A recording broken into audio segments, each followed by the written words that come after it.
Olá, seja bem-vindo, seja bem-vinda a mais um vídeo no canal Ouvido Mágico. Esse é mais um capítulo do livro O Morro dos Ventos Uivantes, de Emily Brontë, publicado pela primeira vez em 1847.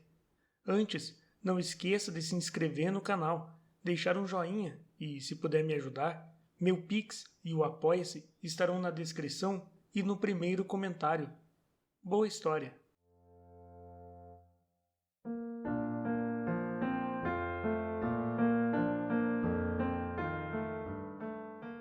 Capítulo 27. 7 dias se passaram, cada um deles marcado pela agora rápida alteração do estado de saúde de Edgar Linton. O passar das horas reproduzia estragos que antes eram causados por meses. Bem queríamos iludir Catherine, mas sua sagacidade se recusava a colaborar. Adivinhava em segredo a terrível probabilidade que aos poucos se transformava em certeza, e a preocupação não a abandonava. Quando a quinta-feira chegou, não tivera coragem de mencionar o passeio. Eu toquei no assunto em seu lugar e obtive permissão de levá-la para fora de casa, pois a biblioteca, onde ele passava uma pequena parte do dia, o breve período em que encontrava forças para se sentar, e o quarto dele tinham se tornado todo um mundo de Catherine. Ela lamentava a cada momento que não a encontrava curvada sob o travesseiro do pai ou sentada ao seu lado. Seu rosto ficou abatido com a vigília e a tristeza, e meu amo lhe deu de bom grado licença para o que, ele se alegrava em pensar, seria uma feliz mudança de ambiente e companhia. Ele se reconfortava com a esperança de que ela não fosse ficar inteiramente só depois da sua morte. Tinha a ideia fixa, como pude deduzir pelas várias observações que deixei escapar, de que, tal como o sobrinho se assemelhava a ele fisicamente, também haveria de se assemelhar em espírito, pois as cartas de Linton nada ou quase nada revelavam dos defeitos de seu caráter. E eu, por uma fraqueza perdoável, não corrigia o equívoco. Perguntava-me de que adiantaria perturbar seus últimos momentos com informações sobre as quais ele não tinha poder nem oportunidade de agir. Deixamos nosso passeio para a tarde, uma tarde dourada de agosto. Cada sopro que vinha das colinas era tão cheio de vida que parecia que quem respirasse aquele ar, mesmo estando moribundo, poderia reviver. O rosto de Catherine estava igual à paisagem, sombras e luz do sol se alternando em rápida sucessão, mas as sombras permaneciam por mais tempo e o sol era mais efêmero, e seu pobre coraçãozinho se recriminava, até mesmo por aquele passageiro esquecimento de suas inquietações. Avistamos Linton nos aguardando no mesmo lugar que ele escolhera na semana anterior. Minha jovem ama desmontou e me disse que, como tinha decidido ficar muito pouco tempo, era melhor eu segurar o pônei e continuar em meu cavalo, mas não concordei. Não queria, nem por um minuto, perder de vista a moça que estava aos meus cuidados. Então subimos juntas à encosta recoberta pela urze. O jovem Sr. Heathcliff nos recebeu, nessa ocasião, um pouco mais animado. Não era, porém, a animação de alguém que está entusiasmado ou alegre. Parecia mais causada pelo medo. Está tarde, disse ele, falando em frases curtas e com dificuldade. É verdade que seu pai está muito doente? Pensei que você não viesse. Por que você não fala com sinceridade? Perguntou Catherine, engolindo as saudações. Por que não pode dizer logo de uma vez que não quer me ver? É estranho, Linton, que pela segunda vez tenha me feito vir até aqui, aparentemente com o propósito de nos aborrecer a ambos e sem qualquer outro motivo além desse. Linton estremeceu e olhou para ela de relance, meio suplicante, meio envergonhado, mas a paciência da prima não era suficiente para tolerar aquele comportamento enigmático. Meu pai está muito doente, continuou ela. E por que então me tirar de sua cabeceira? Por que não mandou recado liberando-me da minha promessa, quando você mesmo não queria que eu a cumprisse? Vamos, desejo uma explicação. Brincadeiras e trivialidades estão completamente fora dos meus pensamentos e não posso perder tempo atendendo aos seus caprichos agora. Meus caprichos? Murmurou ele. Quais são eles? Pelo amor de Deus, Catherine, não fique assim tão zangada. Despreze-me o quanto quiser. Sou um desgraçado, um covarde e um inútil, e mereço todo o seu desprezo. Mas sou insignificante demais para merecer sua raiva. Odeio o meu pai, e a mim reserve apenas o seu desprezo? Bobagem! Exclamou Catherine transtornada. Rapaz bobo e ridículo! Veja só, treme como se fosse encostar um dedo nele. Não precisa pedir que o desprezem, Linton. Qualquer um faria isso por livre e espontânea vontade. Vá embora. Vou voltar para casa.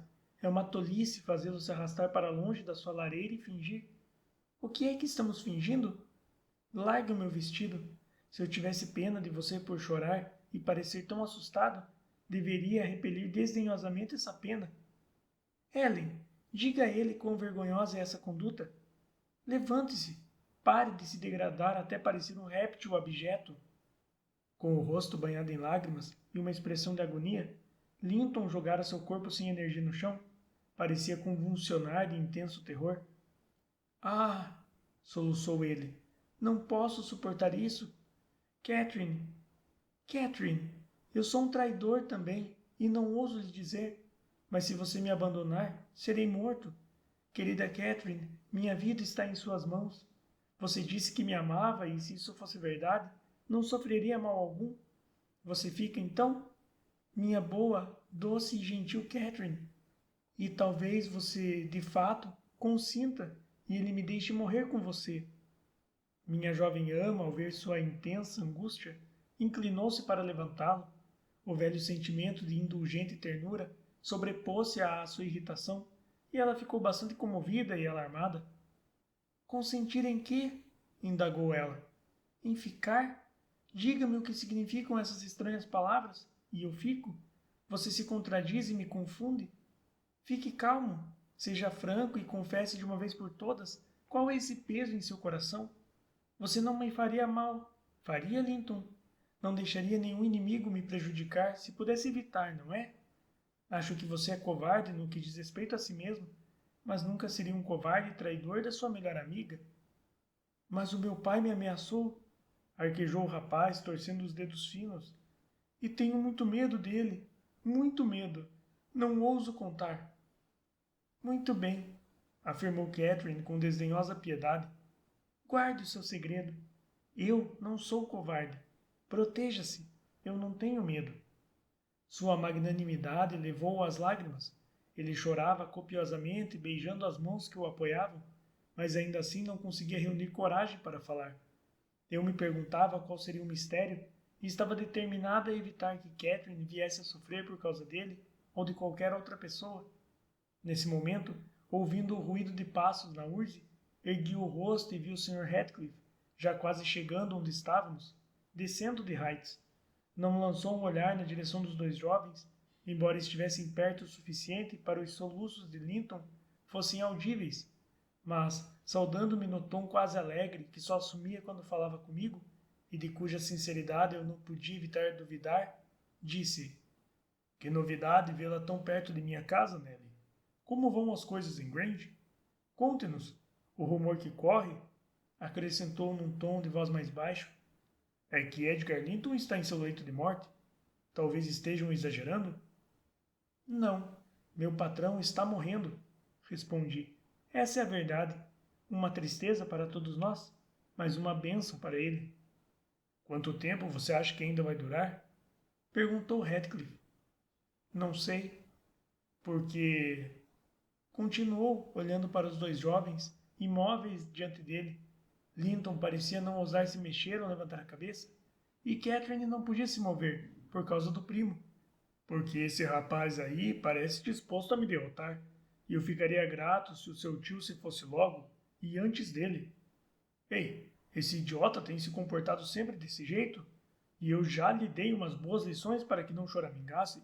Costuma se mostrar animado com a senhorita Linton, normalmente? Animado? Não, tenha demonstrado grande aflição, repliquei.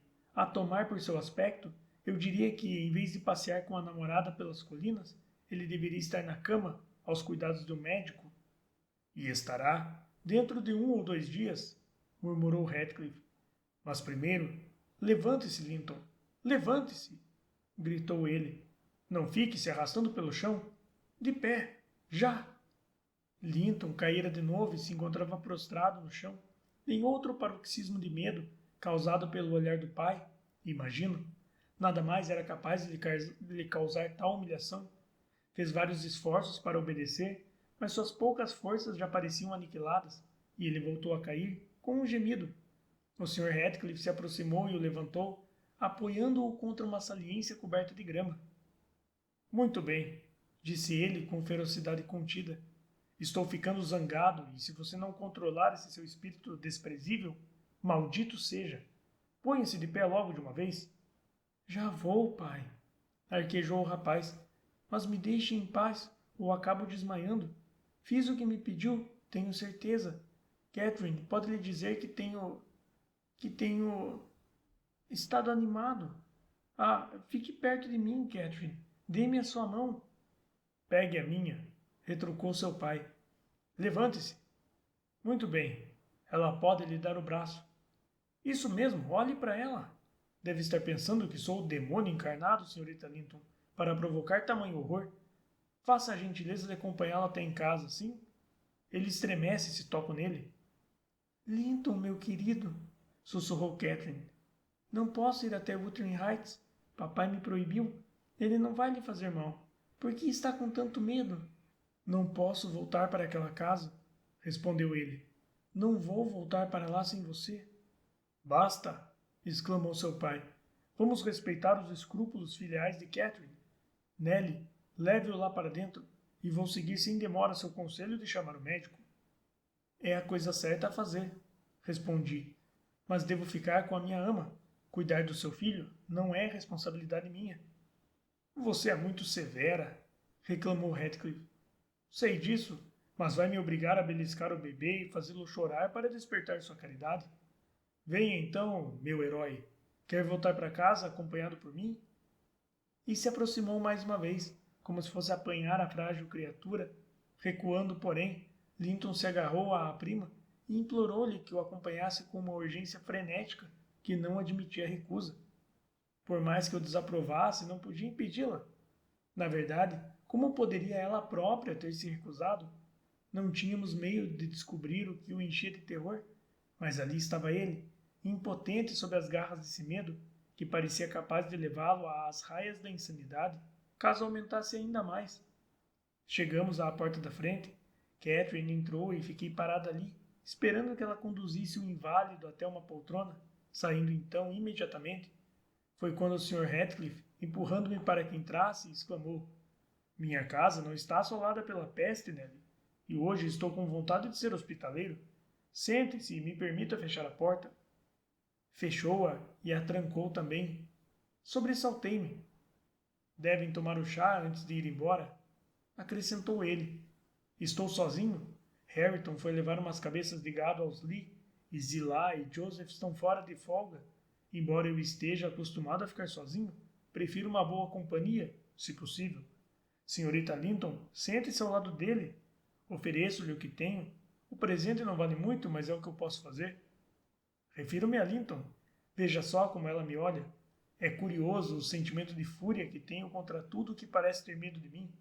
Se tivesse nascido num lugar onde as leis fossem menos rigorosas e os gostos menos delicados, ia me conceder o prazer de fazer uma lenta vivissecção desses dois, para me divertir no fim do dia. Respirou fundo, bateu na mesa e praguejou para si mesmo. Com todos os diabos, como os odeio! Não tenho medo do senhor, exclamou Catherine, que não pôde ouvir a parte final da fala de Ratcliffe. Aproximou-se, os olhos negros brilhantes de ardor e indignação. Dê-me essa chave, preciso dela, exigiu. Não comeria nem beberia nada aqui, mesmo que estivesse morrendo de fome. Ratcliffe tinha a chave na mão, que permanecia fechada sobre a mesa. Ele ergueu o rosto, tomado por uma espécie de surpresa ante a audácia, ou talvez, recordando por sua voz e olhar, da pessoa de quem ela a herdara. Catherine estendeu a mão subitamente e quase conseguiu tirar a chave dos dedos dele, mas seu gesto o trouxe de volta ao presente. Ele a recuperou depressa. Muito bem, Catherine Linton, disse ele. Afaste-se ou vou acabar derrubando-a com um safanão, o que vai deixar a senhorita Jean furiosa. Sem dar ouvidos à advertência, ela agarrou outra vez o punho fechado dele e seu conteúdo. Nós vamos sair. repetiu, fazendo grande esforço para obrigar os músculos de aço a relaxar. Descobrindo que suas unhas não bastavam, apelou com vontade para os dentes. Radcliffe me lançou um olhar que desencorajou por um momento a minha interferência. Catherine estava por demais concentrada em seus dedos para anotar seu rosto. Ele abriu a mão de repente, revelando o objeto da disputa. Mas antes que ela pudesse se apossar da chave, Radcliffe a agarrou com a mesma mão, puxando-a contra o seu joelho. Aplicou-lhe com a outra mão uma torrente de fortes tapas nos dois lados da cabeça, cada um deles suficiente para cumprir sua ameaça, se ela pudesse cair. Diante dessa violência diabólica, precipitei-me furiosa sobre ele. Seu canalha! Comecei a gritar. Seu canalha! Uma pancada no peito me silenciou. Sou robusta e logo fiquei sem ar. Com isso e com a raiva, cambaleei para trás, prestes a sufocar ou a ter uma artéria rompida. A cena acabou em 2 minutos. Assim que foi solta, Catherine levou as 2 mãos às têmporas, parecendo não saber ao certo se suas orelhas ainda estavam no lugar. Tremia feito vara verde, a pobrezinha, e se apoiou na mesa, completamente desconcertada. Sei como castigar crianças, como podem ver, disse o patife com um ar sombrio, enquanto se abaixava para apanhar a chave, que caíra no chão. Vá para junto de Linton agora, como mandei, e chore o quanto quiser. Amanhã vou ser seu pai, e em poucos dias, o único pai que há de ter. E não vai ser pouco, sei que pode tolerar muita coisa, não é nada fraquinha, e vai provar uma dose diária, se eu voltar a ver nos seus olhos esse gênio dos diabos que vi há pouco. Kate correu para mim, em vez de para Linton, e se ajoelhou, colocando o rosto em brasa no meu colo e chorando alto. Seu primo se encolhera num canto do sofá, quieto como um rato, satisfeito, imagino, pelo fato de a punição ter recaído sobre outra pessoa, e não ele.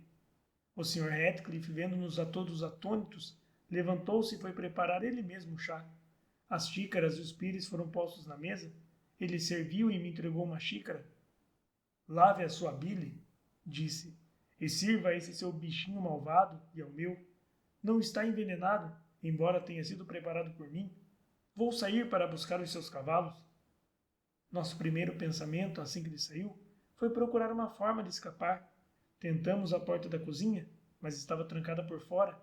Olhamos para as janelas, eram estreitas demais até mesmo para Kate, esguia como era.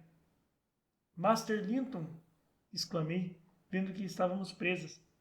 De certo sabe quais as intenções do seu diabólico pai, e vai nos dizer do contrário enche suas orelhas de tabefes, como ele fez com as de sua prima. Sim, Linton, você precisa nos dizer, exigiu Catherine. Vim por sua causa, e vai ser muito ingrato de sua parte se agora se recusar a nos contar. Dê-me um pouco de chá. Estou com sede. Em seguida eu conto, respondeu ele. Senhora Dean, afaste-se. Não gosto de vê-la assim de pé ao meu lado. Ora, Catherine, você está deixando as lágrimas caírem na minha xícara. Não vou beber isso.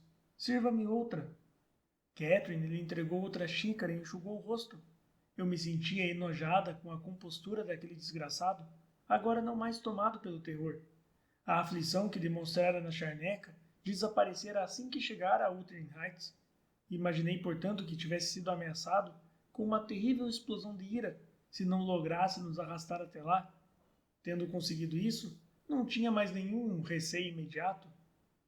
Papai quer que nos casemos, prosseguiu ele depois de tomar um pouco de chá. E sabe que seu pai não permitiria que nos casássemos agora. Tenho medo de que eu morra se esperarmos. Então devemos nos casar pela manhã, e você vai ficar aqui a noite toda.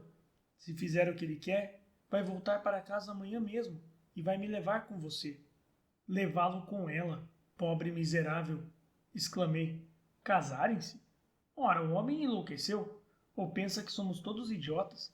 Imagina que essa bela jovem, essa moça alegre e saudável, há de se unir a um raquítico desenchabido feito o senhor?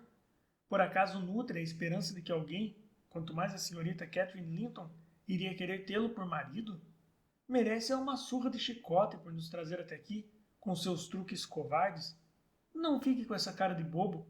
Estou com uma vontade imensa de sacudi-lo para valer, por sua desprezível traição e pelo seu egoísmo imbecil.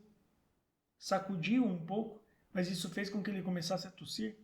Linton recorreu ao costumeiro recurso de gemer e choramingar, e Catherine me censurou. Ficar aqui a noite inteira? Não, disse ela, olhando devagar ao redor. Ellen, sou capaz de atear fogo àquela porta, mas hei de sair. E ela teria posto as mãos à obra imediatamente, se não fosse Linton se levantar, alarmado outra vez com sua própria e cara pessoa. Enlaçou-a com seus braços fracos e soluçando. Não quer se casar comigo e me salvar? Não quer me deixar ir para Grange? Ah, querida Catherine, não pode ir embora. Tem de obedecer ao meu pai. Tem de obedecer. Tenho de obedecer é ao meu, replicou ela, e evitar que fique em tão cruel suspense. A noite inteira. O que ele haveria de pensar? Já deve estar preocupado.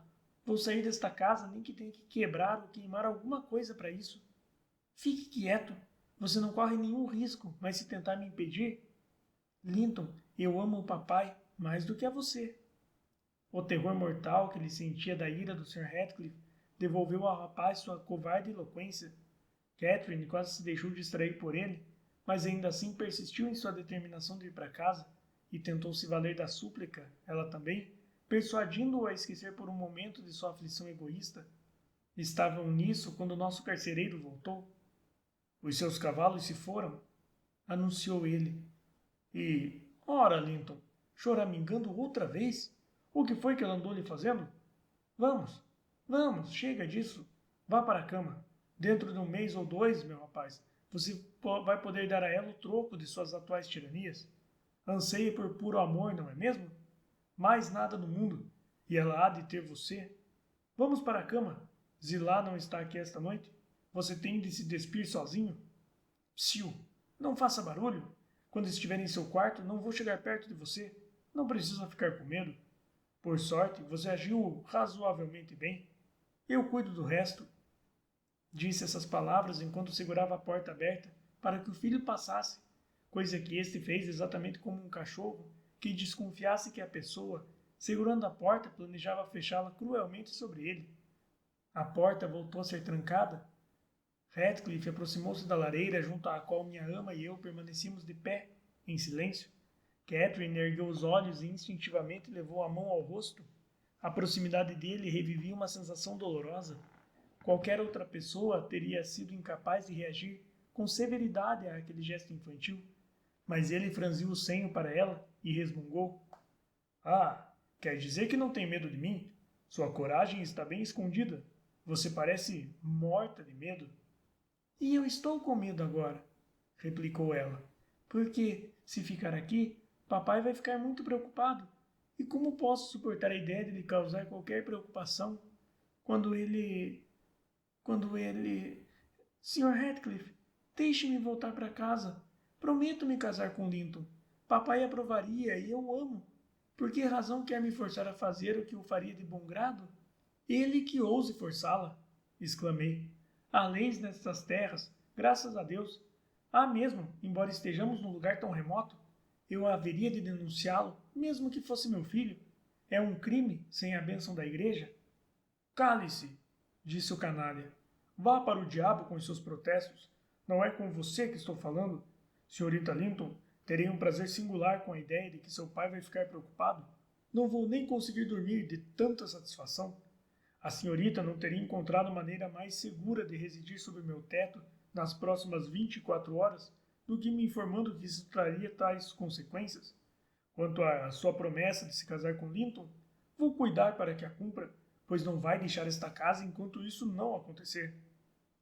Então mande Ellen avisar ao papai que estou bem, exclamou Catherine, chorando amargamente. Ou nos case agora. Pobre papai. Ellen, ele acha que nos perdemos. O que havemos de fazer? Não ele. Vai achar que se cansou de cuidar dele e saiu de casa para se divertir um pouco, respondeu Ratcliffe. Não pode negar que veio até a minha casa porque quis, contrariando as ordens que lhe deram em contrário. E é natural que, na sua idade, queira se divertir e que esteja cansada de cuidar de um doente que é apenas o seu pai. Catherine, os dias mais felizes dele terminaram quando os seus começaram. Ele a amaldiçoou, imagino, por ter vindo ao mundo. Foi o que eu fiz, pelo menos, e faria sentido que a amaldiçoasse no momento em que ele deixa o mundo.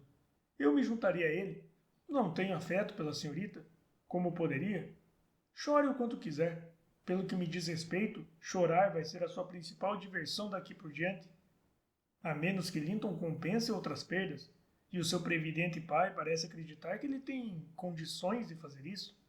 Suas cartas aconselhando-o e reconfortando-o me divertiram enormemente. Na última, ele recomendava que a minha joia cuidasse bem da dele e a tratasse com gentileza quando ela lhe pertencesse. Cuidado e gentileza, isso é bem paternal.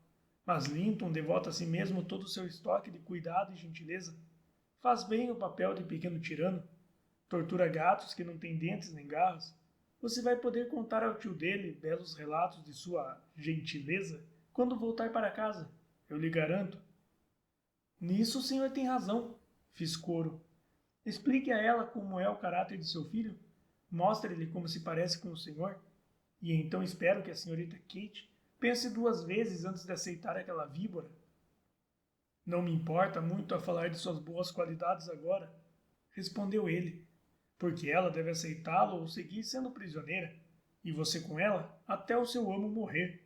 Posso manter as duas detidas aqui, sem que ninguém saiba. Se duvida, encoraja a retirar sua palavra e terá a oportunidade de julgar. Não retiro minha palavra, disse Catherine. Caso-me com ele agora mesmo, se depois puder voltar para Thrushcross Grange. Sr. Heathcliff, o senhor é um homem cruel, mas não é um demônio. Não vai, por pura maldade, destruir irremediavelmente a minha felicidade. Se o papai pensasse que eu deixei de propósito e morresse antes do meu retorno, como eu poderia continuar viva? Já desisti de chorar, mas vou me ajoelhar aqui, diante do Senhor, e não vou tirar os olhos do seu rosto, até que olhe para mim também. Não, não vire o rosto. Olhe. Não vai ver nada capaz de provocá-lo. Não o odeio, e não estou zangada por ter batido em mim. Nunca amou ninguém em toda a sua vida, tio. Nunca. Ah, tem de olhar para mim. Estou tão desesperada que não pode deixar de se apiedar. Tire esses dedos de cima de mim e se afaste, ou lhe dou um chute, exclamou Heathcliff, repelindo-a brutalmente. Preferia ser abraçado por uma cobra. Como diabos pode sonhar em me adular? Eu a detesto. Ele encolheu os ombros. Na verdade, chegou a se sacudir como se sua pele estivesse arrepiada por causa de uma repulsa física e empurrou a cadeira para trás, enquanto eu me levantava para começar a proferir uma torrente de insultos. Mas fui calado no meio da minha primeira frase, sob a ameaça de ser metida sozinha num quarto na próxima sílaba que pronunciasse. Estava escurecendo, ouvimos o som de vozes junto ao portão. Nosso anfitrião correu de imediato lá para fora.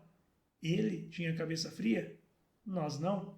Seguiu-se uma conversa de 2 ou 3 minutos e ele regressou sozinho.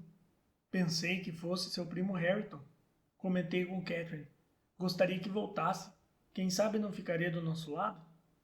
Eram 3 criados, mandados de Thrushcross Grange para procurá-los, informou Heathcliff, tendo ouvido o que eu dissera. Você devia ter aberto uma gelosia e gritado, mas posso jurar que essa fedelha aí está feliz que não tenha feito isso. Está contente por ser obrigada a ficar, tenho certeza. Ao saber da oportunidade que acabávamos de perder, ambas demos vazão ao nosso pesar, e ele permitiu que chorássemos até às 9 horas. Mandou que subíssemos, então, passando pela cozinha para o quarto de Zilá. Sussurrei à minha ama que obedecesse. Talvez conseguíssemos dar um jeito de escapar pela janela, ali ou passar para o sótão e sair pela claraboia. Mas a janela era estreita, como as do andar de baixo, e o alçapão que dava para o sótão de nada serviria, pois estava trancado. Nenhuma de nós se deitou. Catherine sentou-se junto à janela e ficou aguardando, ansiosa, que a manhã chegasse. Um profundo suspiro foi a única resposta que consegui obter de minhas frequentes sugestões de que tentássemos descansar. Sentei-me numa cadeira de balanço e, enquanto me embalava para frente e para trás, passei em revista, com severidade, todas as muitas vezes em que descumprira com meu dever. Disso resultavam, ocorreu-me então, todas as desventuras dos meus patrões. Na realidade não era o caso, bem sei disso, mas era na minha mente, ao longo daquela noite terrível, e achava que o próprio Heathcliff era menos culpado do que eu. Às 7 horas, Ele subiu e perguntou se a senhorita Catherine já tinha se levantado. Ela correu imediatamente para a porta e respondeu que sim. Muito bem, então, disse ele, abrindo a porta e puxando-a para fora. Levantei-me para acompanhá-los, mas ele voltou a trancar a porta. Exigi que me soltasse. Seja paciente, replicou ele. Mando o seu café da manhã daqui a pouco. Bati na porta e sacudi com raiva a tranca.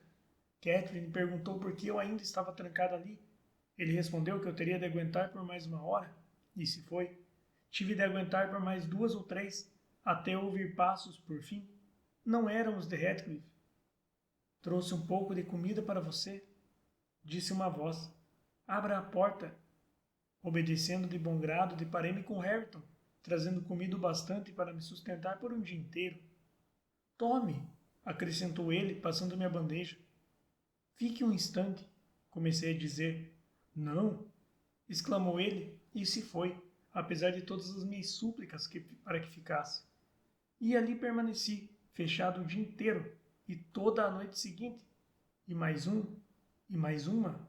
No total fiquei 5 dias e 4 noites, sem ver mais ninguém, além de Hareton pela manhã, e ele era um modelo de carcereiro, ríspido, além de surdo e mudo, a cada tentativa minha de despertar seu senso de justiça ou compaixão.